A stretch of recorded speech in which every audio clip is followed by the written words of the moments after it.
Buona giornata cari telespettatori, eccoci nuovamente insieme. Stiamo percorrendo un filone che cerca di abbracciare e coinvolgere tutte le categorie produttive. Giustamente, come ci avete fatto anche voi presente, non ne trascureremo nei limiti del possibile prima della tornata elettorale nessuna. E vediamo di capire quali sono le problematiche che coinvolgono questi attivatori dell'economia, che siamo tutti quanti noi, però in modo particolare sul nostro territorio ci sono delle esigenze ben precise e cerchiamo anche di vedere qual è la progettualità, cosa si vuole fare, che tipo di interazione si vuole venire a creare con quelli che sono i candidati alle prossime elezioni, se questo è possibile, perché ci sono poi dei mali che forse ormai non sono più sanabili, speriamo però non sia così. Ne parliamo con i nostri esperti, quindi in rappresentanza di Confcommercio Veneto abbiamo il presidente Massimo Buongiorno. Zanon, ben ritornato qui con noi, Sempre un grazie piacere di essere insieme, e Vittorio Zampieri, vicepresidente Fidimpresa Veneto Confcommercio, grazie anche a lei. Grazie a voi. E ben venga Fidimpresa, perché giustamente una delle istanze che ci troviamo tante volte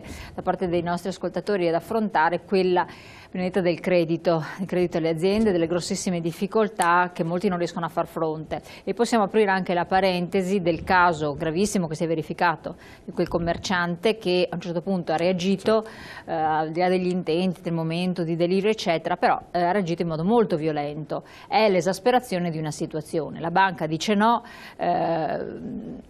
e scatta un meccanismo, e questo è importante, quindi vogliamo vederlo anche insieme, perché giustamente siamo stati sollecitati ad affrontare anche questo tema che forse non abbiamo approfondito bene. Certo.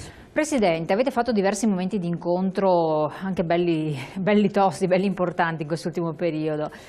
Qual è il vostro intento a fronte di una situazione che vede stavolta, bisogna dirlo, anche il turismo, oltre al commercio, perché la prima commercio e servizi, non brillare, ma anzi ci sono dei dati eclatanti che segnalano un meno 9% a livello, non so se nazionale, se non sbaglio, per il settore turistico Italia Sì, su Italia. la presenza degli italiani tende ad essere già dai primi mesi inferiore a quella dell'anno precedente, che non è stato certamente l'anno da incorniciare. Non c'è dubbio che in queste nostre occasioni, che in giro per i territori del Veneto si ha ad incontrare la politica, i candidati, i possibili eletti al Parlamento italiano, ci troviamo di fronte ad aspettative soprattutto da parte delle categorie dei cittadini, e noi facciamo parte pienamente in questa categoria, che ben difficilmente, se il quadro che poi ne verrà fuori alla fine tra gli eletti, oggi ci sono molti competitori, ma sembra di capire che ci sarà sicuramente una serie di gruppi che porteranno delle novità in quello che è il panorama dei partiti politici eletti. Non c'è dubbio che le nostre aspettative poi devono trovare, tramite chi sarà eletto, la possibilità di venire applicate, e anche nello stesso tempo di non continuare, ed è questa la prima preoccupazione che abbiamo, a perdere tempo, a continuare a giocare, a fare delle meline perché gioca una volta uno, una volta gioca l'altro, sulla testa e sulla pelle del Paese, che non ha più questa disponibilità, e il fatto che dopo 5 anni siamo ancora in crisi totalmente legata a non vedere ancora la luce, una ripresa. Moltissime imprese sono con l'acqua alla gola, molte hanno già chiuso, correremo il rischio di vederne chiudere ancora moltissime. Ecco, ci sono dei numeri infatti da questo punto di vista preoccupanti, perché si parla di una moria quotidiana di aziende del settore commercio. Confesercenti ha lanciato e Ascom hanno lanciato un allarme, Confcommercio l'ha fatto a livello nazionale in modo molto, molto forte, molto preciso. Ma che tipo di risposte voi trovate dalle varie offerte politiche che possono in qualche modo essere serie e coerenti, non mere promesse di fatto, perché poi questa è la paura di molti?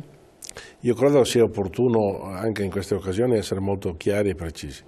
La politica nazionale, per dare delle risposte, ha bisogno innanzitutto di mettere a fuoco alcuni temi e poi iniziare un percorso di cambiare norme, cambiare regole, cambiare assolutamente quell'anarchia che oggi ha fatto sì che in Italia non c'è più nessun diritto, ci sono solo dei doveri. E iniziare, e sappiamo benissimo che quando si parla di un 1% ad abbassare le tasse non è che faccia rivivere completamente nessun tipo di benessere all'interno di ogni singola impresa. Però se non parte da là una nuova visione di far vivere le imprese, gioco forza bisogna decidere di non continuare più a farla, perché oggi siamo abituati a pensare che i posti di lavoro non li dobbiamo più dare nel pubblico, dobbiamo fare la cura dimagrante nei milioni di addetti che oggi sono impiegati nel pubblico, ma dove va a lavorare la gente? Deve essere messa a lavorare dall'altra parte, quindi se deve lavorare nel privato, al privato bisogna dare la possibilità prima di nascere, poi di crescere e pagare giustamente le tasse, ma in funzione di quello che produce, non di quello che il Paese ha bisogno, perché così come siamo messi oggi il Paese ogni giorno ha bisogno di più soldi, le chiede sempre gli stessi, però nello stesso tempo gli stessi non li hanno guadagnati, quindi vuol dire che c'è un default anche per chi magari fino a poco tempo fa stava bene e oggi invece cambia completamente la prospettiva. Quindi l'obiettivo qual è? Che a Roma vengono fatte le regole e si inizi a dimagrire sui costi e su quelle cose che fanno arrabbiare tutti i cittadini, quegli sprechi, quegli abusi spesso a volte anche di potere da parte di chi fa parte della casta, che sappiamo benissimo tutte quelle risorse messe insieme non salverebbero in ogni caso il Paese, ma serve una moralità diversa, serve un'etica diversa, serve una presa di coscienza, perché sennò il singolo cittadino onesto che non ne va di un centesimo, che non ha la possibilità di avere un centesimo regalato da nessuno, si sente suddito, ma con un animo talmente arrabbiato, talmente in subbuglio, che di gesti estremi ne stiamo vedendo di tutti i tipi.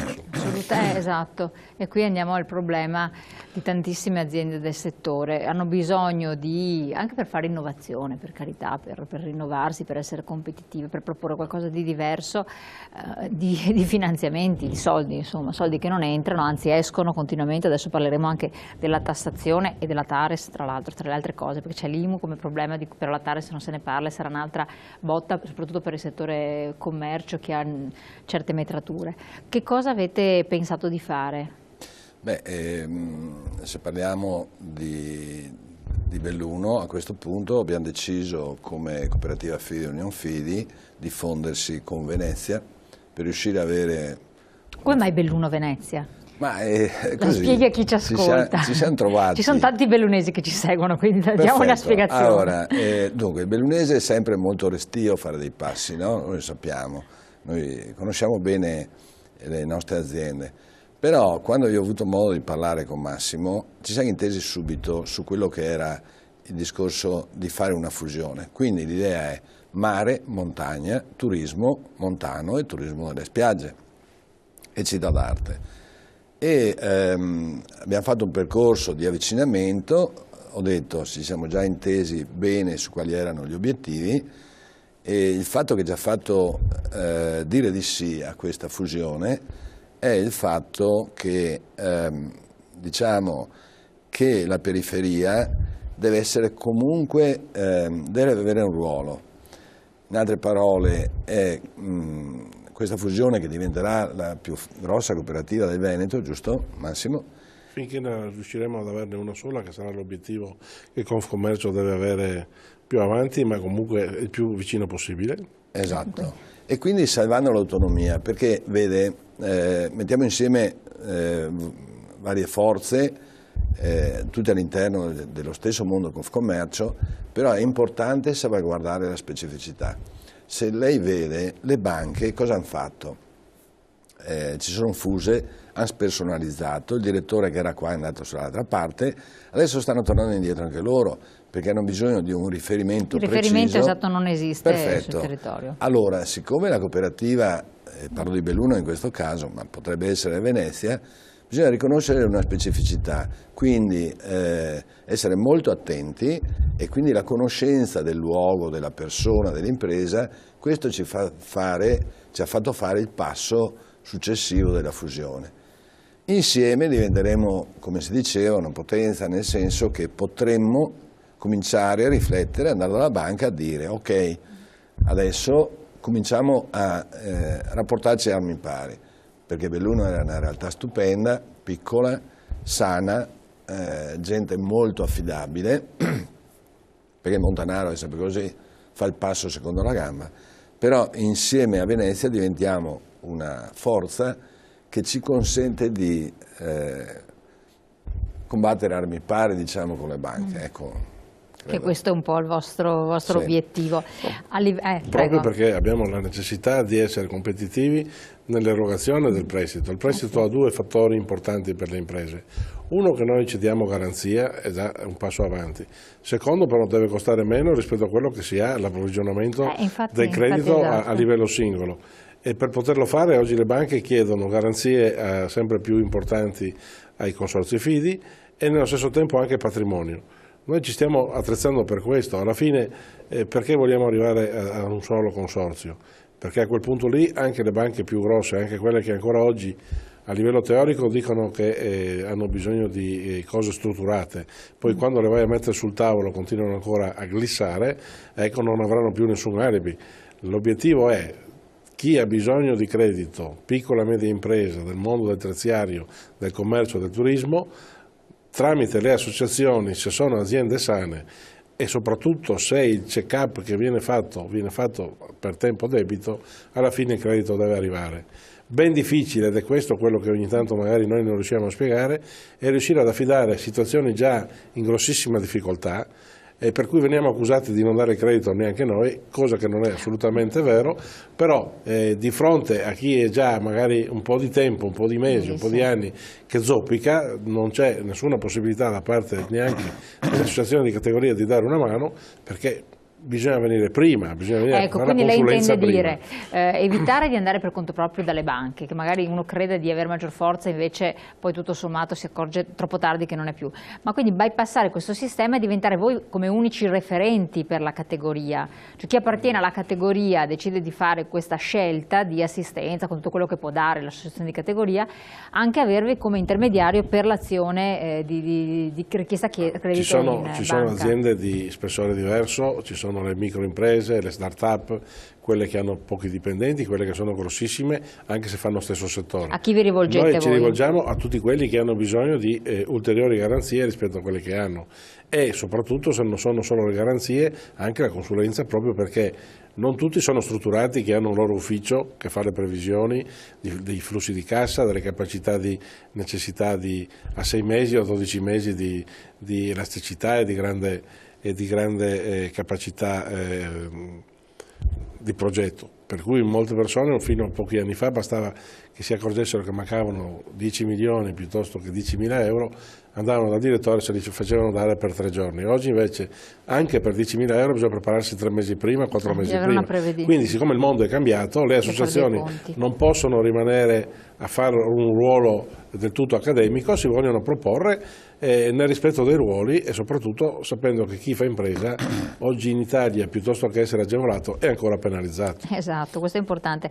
Per far chiarezza a chi ci ascolta, perché voi che lavorate al di dentro avete tutte le cose ben chiare, poi noi ci accorgiamo che facendole raccontare a voi a volte ci arrivano dei messaggi, delle cose che fanno comprendere che non tutti hanno ben chiaro in mente. Ma operatore commercio, servizi, eccetera, turismo, c'è anche l'Ascom, c'è anche la Confesercenti, ci sono tante associazioni. Qual è la distinzione? Confcommercio rappresenta un'entità... Ascom e Confcommercio sono la stessa. Esatto, rappresentano la stessa. Ma quindi chi ha bisogno, la signora Maria che ha il suo bel negozietto in paese di periferia e che dice ecco io avrei bisogno di un aiuto perché tutto sommato fatturavo anche bene, adesso ho difficoltà, abbiamo avuto una chiamata l'altro giorno.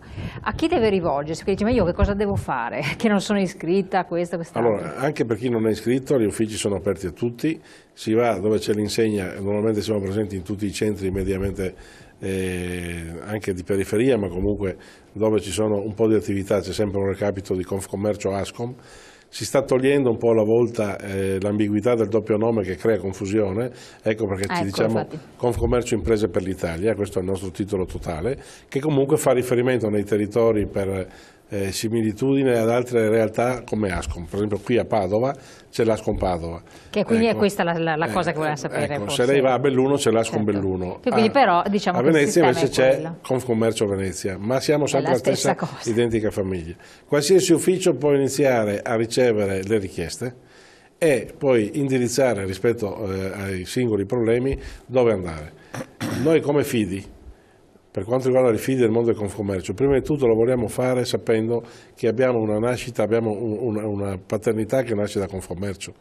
E allora, pur essendo aperti a tutti, non ancora essere necessariamente soci, però se tutto viene passato per l'adesione a un'associazione significa far squadra, significa dare un maggiore appeal verso l'esterno, significa anche verso le istituzioni, anche quelle locali, dimostrare che il lavoro che si vuole fare tramite l'associazione è quello che serve all'impresa e non certamente perdere tempo o buttare dei soldi. Assolutamente, chiarissimo. Adesso andiamo anche a lei, avrei alcune domande da porle. Andiamo in pubblicità, pochi secondi, poi torniamo insieme.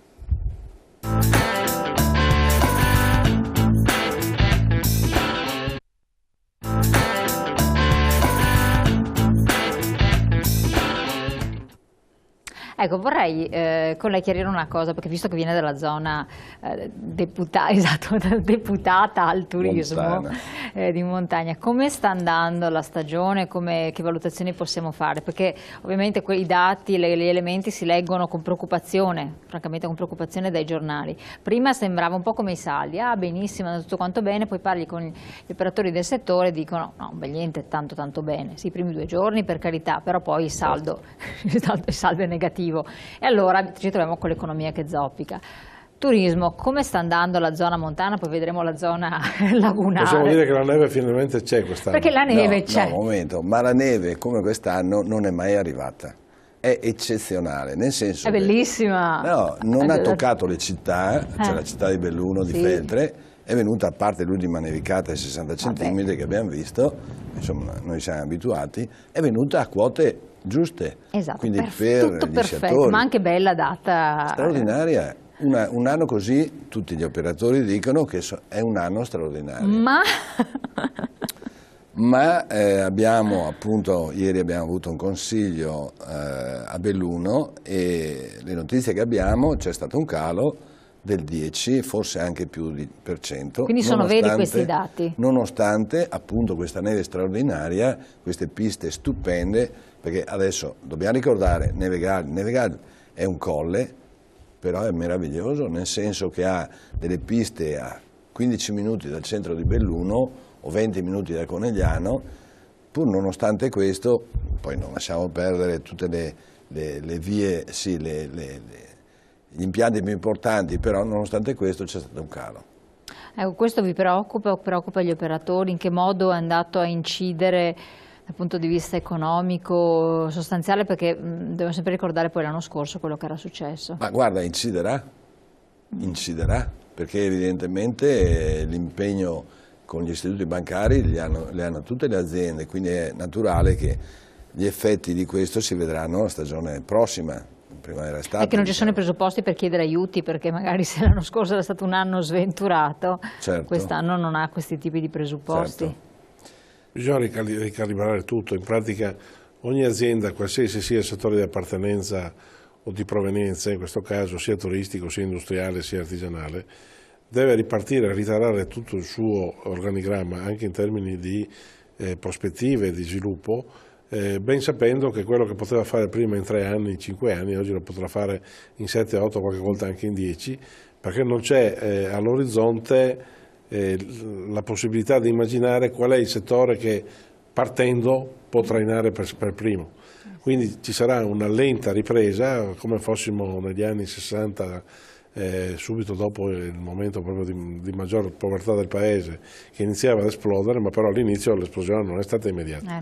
Ecco. E non sarà più così un'espansione straordinariamente ricca come quella che è stata tra gli anni 80-2000, dove la tecnologia, e oggi la stiamo usando in senso ormai quasi, non si può più vivere senza il telefonino, non si può più vivere senza tutto quello che è diventato ormai facile da reperire anche a costi accettabili, però nello stesso tempo bisognerà che molte famiglie e molte persone inizino a ragionare che bisogna rinunciare a un qualcosa. Ecco perché la vacanza ha difficoltà a mantenere i numeri, perché se ci sono dei posti di lavoro persi qualcuno non va in vacanza, bisognerà rinunciare a molte cose, ritarare proprio non solo lo stile di vita ma anche il modo di approcciare la vita, perché moltissima gente il fatto che manca qualcosa non deve prenderla come un segno di insoddisfazione o una mancanza di prospettive per il futuro, e ricalibrare anche in base a quello che uno è.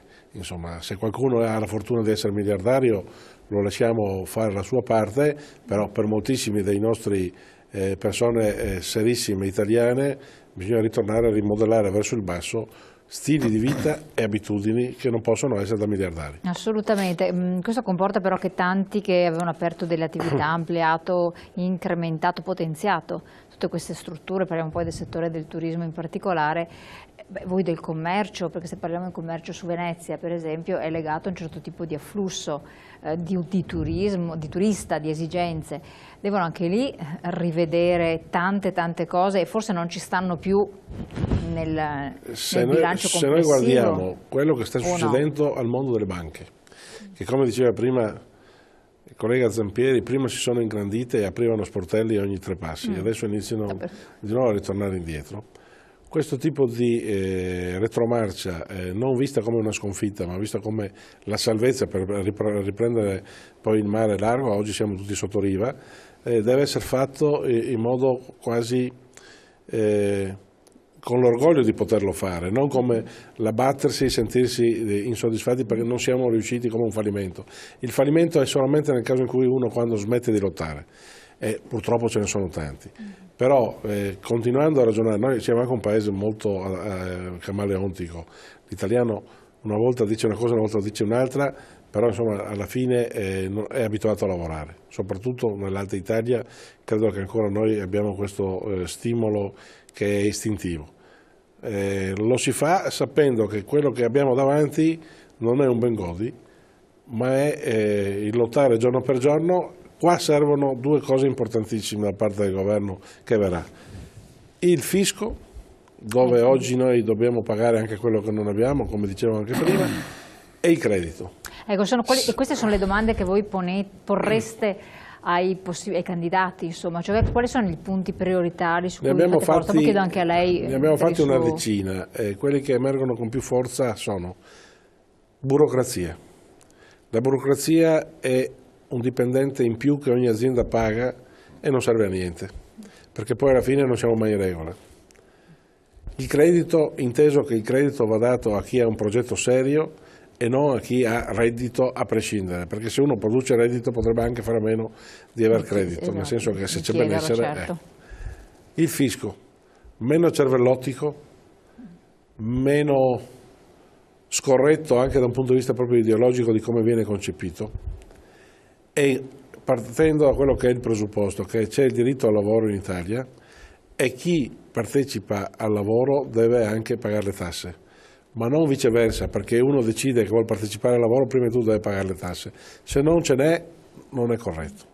La sicurezza deve essere vista come un'altra delle cose su cui ultimamente è ritornata forte l'attenzione.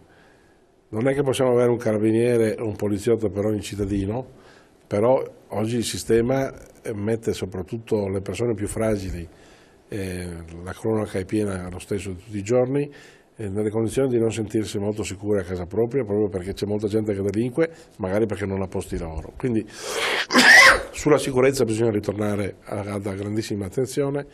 E poi un altro punto su cui noi vorremmo che ci fosse la possibilità di avere a livello di paese l'orgoglio di essere europei, l'orgoglio di partecipare all'Europa. Ma questa non è percepita. Ma lo dico con una doppia visione. Purché noi all'Europa portiamo tutti i nostri cervelli per riportare poi in Italia le norme che arrivano in maniera seria. Attualmente noi dall'Europa abbiamo preso solo e esclusivamente tutti gli ordini, tutte le normative, tutte le leggi di tipo europeo che dovevano essere poi fatte proprie da ogni singolo Stato e le abbiamo fatto diventare all'interno dell'Italia delle situazioni anacronistiche che non hanno riscontro in Europa e che hanno appesantito e messo in grossa difficoltà, per cui le liberalizzazioni, come sono state fatte in Italia, non sono state fatte da nessuna parte in Europa. Le liberalizzazioni intese anche per esempio il mondo degli orari, dove c'è questa battaglia delle domeniche aperte o chiuse. Non è così che si fa in un paese moderno. La concorrenza deve essere tra grandi e piccoli, perché l'obiettivo è di servire il cittadino italiano, non è tra grandi e piccoli così muoiono i piccoli e rimangono i grandi, perché il cittadino poi è sempre sbeffeggiato. Esatto, però attenzione, non so se chiedo anche a lei, quello che si è visto in quest'arco di tempo di governo tecnico è stato un avvantaggiare comunque un certo tipo di azienda, di impresa, di organizzazione aziendale, non certo la piccola che poi si è visto, ne ha sofferto in modo immancabile. Quindi quali possono essere secondo lei le prospettive e che tipo di richiesta, qualora una certa parte politica ottenesse maggiori consensi, perché voi vi trovereste punto a capo? Certo, ma partiamo 2 parole sulla provincia di Belluno. Ci sono dei negozi, mi viene in mente Sottoguda o Gosaldo, dei paesi persi, dove esiste il negozio, il bar di riferimento. Nel momento che questo esercizio, che è un servizio per la... mantiene vivo il paese. Viene tolto, cosa succede in questo caso? La società avrà dei costi altissimi per sopperire a quello che è il negozio del vicinato. Ora, l'attenzione della politica deve essere fatta anche su questo, perché evidentemente nel momento in cui noi fossimo privati di quelle attività di periferia, mi viene in mente Davedin, un paese di Livinallongo dove esistono 3 case, cioè voglio dire, guai se la politica non tiene conto di queste realtà che qualora non ci fossero si sfascia tutta la... Ma ne tiene conto la politica, secondo lei? Ne ha tenuto conto fino adesso? Ma direi di no, nel modo più assoluto, perché tutti parlano, sì è vero, serve questo e l'altro, poi una politica, cioè io vedrei comunque che fosse una politica di tutte le parti sociali, cioè non c'è... non è destra e sinistra, certo. Non c'è da competere su questo, tutti quanti la pensiamo così, quindi dobbiamo lavorare in questo senso e invece, mi scuso per quello che dico, però in realtà una parte politica tira da una parte e l'altra dall'altra, quindi non c'è una visione d'insieme, insomma. Salvaguardia della montagna e parliamo anche di disastri ambientali, o c'è la persona che cura e vive in loco, bene, altrimenti... Cioè li vive e li capisce... Cioè, mi viene a pensare se quelle situazioni che sono successe sulle Cinque Terre, che da noi sono successe nel 64, nel 65, succedessero oggi, cosa succede? Cosa viene fuori? Perché non c'è più controllo anche del territorio, quindi anche l'agricoltore. Faccio una domanda a lei, in parte politica, in parte collegata al fatto di attualità. Siete comunque una zona di confine, no? Più certo. volte abbiamo avuto delle istanze anche di telespettatori che ci hanno chiamato dicendo voi non sapete cosa vuol dire confinare con una regione che ha dei vantaggi indiscutibili. Poi c'è stato un tentativo, no, di cambio, di annessione, poi non riuscito per mancanza di partecipazione. Insomma, come vede questi privilegi che tuttora esistono? Ce ne sono i presupposti? Ancora esiste la ratio di queste norme che è stata fatta in tempi completamente diversi oppure... cosa vuole che le dica? Allora, cominciamo a dire... La domanda era dovuta perché abbiamo talmente diverse persone. E noi rispondiamo. Allora, se noi guardiamo la carta geografica, la provincia di Belluno confina con una quarta parte con il Veneto e con 3 parti con lo Stato austriaco e 3 province a statuto speciale. Cominciamo a guardare la carta geografica e anche questo dovrebbe farlo la politica. Esatto. Perché se è stata data l'autonomia, in qualche modo l'autonomia alla provincia di Belluno dalla regione Veneto, evidentemente sulla base di qualcosa c'è. Qual è il problema?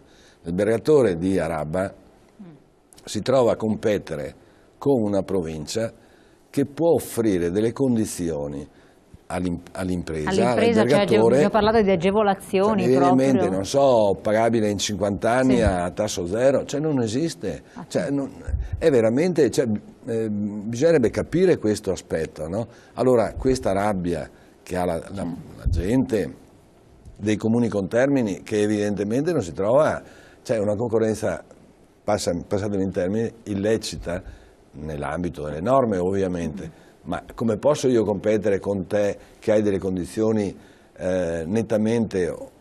Ma la sussistenza, i presupposti sarebbero rivedibili secondo lei? Anche qui chiedo anche a lei. Noi abbiamo una visione e poi c'è lo stesso discorso, c'è le confini col Friuli Venezia Giulia. Noi abbiamo esatto. 4 regioni più le 2 province che sono a statuto speciale e in totale sono 21 regioni. Sarebbe opportuno che tutte le specialità venissero condivise da tutti. Cioè io non dico di togliere i privilegi a chi li ha, dico di darli anche a chi è senza. Ma è possibile, perché ricevono tanti soldi. No, è possibile perché il concetto qual è? Noi che siamo abituati a non aver nulla, non è che pretendiamo dall'oggi al domani che venga cambiata la filosofia di elargire gli aiuti, ma sappiamo benissimo che d'ora in avanti su alcune cose non c'è più la motivazione iniziale per cui si è dato a quel territorio, Valle d'Aosta piuttosto che al Trento e Bolzano, piuttosto che al Friuli, dei vantaggi che in quel momento post bellico o altre cose avevano un motivo storici. Oggi noi abbiamo bisogno, siccome l'Europa è a 2 passi, abbiamo bisogno che tutta Italia abbia una spinta per non sentirsi diversa dall'altra e dall'altra parte continuare a premiare quelli che sono più bravi, perché è anche vero un fatto, che i soldi che hanno i trentini e i bolzanini si vedono spesi molto meglio dei stessi soldi che si sono tenuti altre realtà a statuto speciale dove invece sono state buttate le ortiche. E allora dar merito a questo è sicuramente anche un fatto di buona intelligenza e anche di stimolo per noi. Forse noi non avremmo bisogno di grandissime prebende, al di là di quelle che sono oggi le battaglie che si vuol tenere il 75% per ogni regione, piuttosto che altre scelte che vedono la politica giocare una partita su cui noi saremo in ogni caso vittime, perché alla fine l'impresa rimane sul territorio, non decolonizza e cerca in tutti i modi di giocare una partita per creare sviluppo, sapendo le cose che può fare. Ecco, l'Italia deve diventare l'Italia tutto uguale, a stessa velocità, e poi chi è più bravo vince e non chi è più furbo. Qua stiamo invece avendo un paese che in alcune realtà vince chi è più furbo e questo fa arrabbiare ancora di più i cittadini, gli imprenditori e soprattutto quelle persone che in loro vita non hanno mai rubato un cerino a nessuno. Esatto. Andiamo in pubblicità ancora qualche minuto, poi ritorniamo per le conclusioni.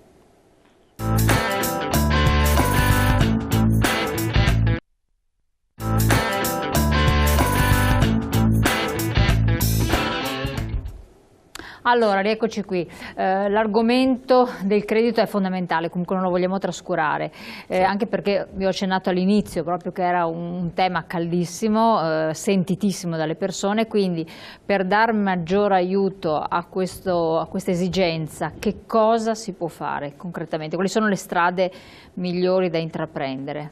Beh, l'ha già detto il Presidente prima, bisogna rivolgersi alla cooperativa Fidi e al sistema per appunto fare la domanda. La domanda che lei fa è molto interessante. Senza farsi problemi, questa è una cosa così, senza farsi scrupoli e problemi. No, andare a farsi, esatto, perché poi c'è questo senso di dignità che esiste nel Veneto. Non è vergognoso. Nel Veneto è così, a Belluno ancora di più. Ah beh, allora non è stata una cosa. Dato scontato questo, no, è quello che noi stiamo cercando di migliorare è la consulenza all'azienda. Mi spiego meglio. È venuto un signore, voleva aprire in una valle, in fondo a una valle, un negozio di 400 metri quadri di articoli sportivi, dove non ci sono impianti di risalita, e mi ha chiesto, ma cosa ne dici? Ho detto, tu sei pazzo? Cioè non è una cosa che tu puoi fare in questo senso. In questo momento. Perché evidentemente, a parte il momento, ma non era il caso, insomma. Allora, dov'è che noi dobbiamo migliorare quello che stiamo facendo, che già facciamo, che ci distingue dalle banche? La consulenza personalizzata alla persona che ha problemi di credito, o comunque anche problemi per investimenti e quant'altro. Noi dobbiamo essere molto più vicini, quello che già stiamo facendo, migliorare quello che stiamo facendo, spiegando bene come sono i meccanismi delle banche, per capire, per aiutare il socio. Devo poi dire, il Presidente lo sa, che attraverso i nostri consigli di amministrazione di queste cooperative riusciamo a sapere esattamente tutto della persona che chiede il credito, la storia della famiglia, cioè tutto un insieme di informazioni che noi abbiamo e che abbiamo acquisito. Prima delle banche, evidentemente, perché la banca spesso si riferisce solo ai numeri e noi teniamo anche in considerazione, vero Massimo, anche la storia familiare, com'è l'impresa, che possibilità ha. Quindi dare dei suggerimenti, dei consigli, una consulenza appunto a queste aziende affinché si avvicinino al credito con il supporto, anche indicando qual è la strada migliore, anche la scelta dell'istituto nel caso. Ma forse oggi è difficile poter considerare l'istituto perché quasi tutti si sono mantenuti abbastanza liberi per poter giocare la partita quasi quotidiana di tentare di continuare all'interno delle loro convenzioni a far business per le banche. Noi invece dobbiamo fare business per i nostri associati. Non c'è dubbio che c'è una particolare attenzione, pur guardando i numeri, pur essendo anche noi riconosciuti da Banca d'Italia come un consorzio FIDI 107, di andare oltre e di cercare di immaginare che alle difficoltà o a un progetto anche ambizioso c'è già l'abitudine, la consuetudine, la consapevolezza di avere alle spalle chi ha già fatto qualcosa molto importante magari negli anni precedenti e chi magari può essere ancora a dare una garanzia ma che ha bisogno magari di sapere se c'è ancora questo riconoscimento. Certo. Quindi l'aspetto umano, l'aspetto di una storia che ogni famiglia ha, che ogni impresa ha, per noi è ancora una cosa importante, anche se poi alla fine qualche volta ci dobbiamo arrendere ai numeri, perché se un bilancio è fatto male o addirittura la contabilità viene fatta come poteva essere una volta sulla carta da zucchero, beh anche noi gli dobbiamo dire di no. Per cui prima di tutto noi dobbiamo aiutare le imprese, non possiamo più aiutare chi invece non vuol fare l'impresa ma vuol fare ancora il negoziante. Il negoziante oggi è paragonato a un'impresa come fosse statale, deve lavorare con tutti i crismi rispettando le norme e questa è anche un'altra delle cose che dal punto di vista educativo noi dobbiamo trasmettere alla categoria, soci e non soci. Chi non vuole adeguarsi a un sistema che è sicuramente in questo momento da tutti protestato come troppo incasinato e troppo costoso, cioè amministrare un'impresa, è meglio che esca subito perché se no si incasina e poi arriva Equitalia. Noi quando sentiamo parlare di Equitalia perdiamo anche il buon umore. Ecco, però, sì. no, volevo aggiungere all'intervento che ha fatto il Presidente. Allora, diciamo che il messaggio che può uscire sul credito oggi secondo me è questo. Se tu ti rivolgi alla banca, cioè l'impresa che si rivolge alla banca l'unico interesse che ha è l'interesse dell'utile, mentre la cooperativa, i confidi, ha l'interesse di mantenere, poi istituzionale, il suo ruolo, la sua funzione, di tendere il bilancio al pareggio per poter appunto fare. Certo. Cioè tra c'è una differenza. Ecco, questa è la differenza fondamentale, per cui noi abbiamo l'interesse che il socio rimanga sul territorio, dia un servizio, quindi stiamo molto attenti, siamo molto preparati su questo, mentre la nostra controparte, diciamo così, la banca, tende esclusivamente al puro interesse. Un'altra cosa, chiedo per quel che riguarda i giovani, perché effettivamente ne abbiamo parlato, giovani che pensano di intraprendere un'attività, ci sono in vari ambiti eccetera, lo studio di fattibilità lo effettuate, cioè magari chiedere prima di attivare anche una start-up, farsi fare una consulenza alla categoria? Ecco, questa fa parte dell'ulteriore possibilità che noi dobbiamo dare, che siamo a disposizione, non c'è dubbio. Cioè l'esempio che ha fatto prima è macroscopico, certo. Però magari sì, se uno non ha nessuna nozione, vuole iniziare, può benissimo affidarsi fin da subito all'associazione o a uno studio privato che poi magari tramite l'associazione in qualche modo trova la sinergia, perché noi non siamo dei tutologi. E poi c'è l'altro aspetto. Oggi esistono ancora, magari non sempre finanziate, due possibilità, uno per l'imprenditoria giovanile e l'altro è per l'imprenditoria femminile, per cui la Regione Veneto, nonostante le difficoltà che ci sono e nonostante in alcuni momenti magari le nostre siano visioni diverse, su questi aspetti continua a metterci una parte e noi siamo consapevoli che da questo punto di vista non si può rovinare il futuro di una start-up o di una giovane signora che inizia un'attività senza fargli capire, guarda che se vuoi ti diamo una mano. se sei già professionista va benissimo. Tranquillo, ecco, questo è un aspetto molto molto importante. Noi siamo giunti al termine, vi ringraziamo dei vostri consigli, della vostra presenza. Avete visto, ci sono delle modalità per trovare delle soluzioni, insomma, nei momenti di difficoltà, e prima di agire, intraprendere una strada da soli o trovare soluzioni autonomamente, fatevi consigliare. Ci sono le associazioni di categoria, cerchiamo di portarvi più vicino possibile chi sono i rappresentanti, gli esponenti, i responsabili. Ci sono sul territorio, sono presenti, possono darvi una mano con competenza, almeno avete dei punti di vista di persone che studiano questo, perché ci sono uffici studi eccetera, e tra l'altro anche per avere l'approccio migliore possibile con gli istituti di credito, che non è una cosa semplice. Una volta sbagliato l'approccio, ricordatevi, è difficile poi tornare indietro, vero? Perfetto. Ecco, detto questo, che... noi ci rivedremo presto con i nostri ospiti, naturalmente, per tenervi aggiornati, e io vi auguro naturalmente un buon proseguimento di giornata e ci vediamo anche noi prestissimo.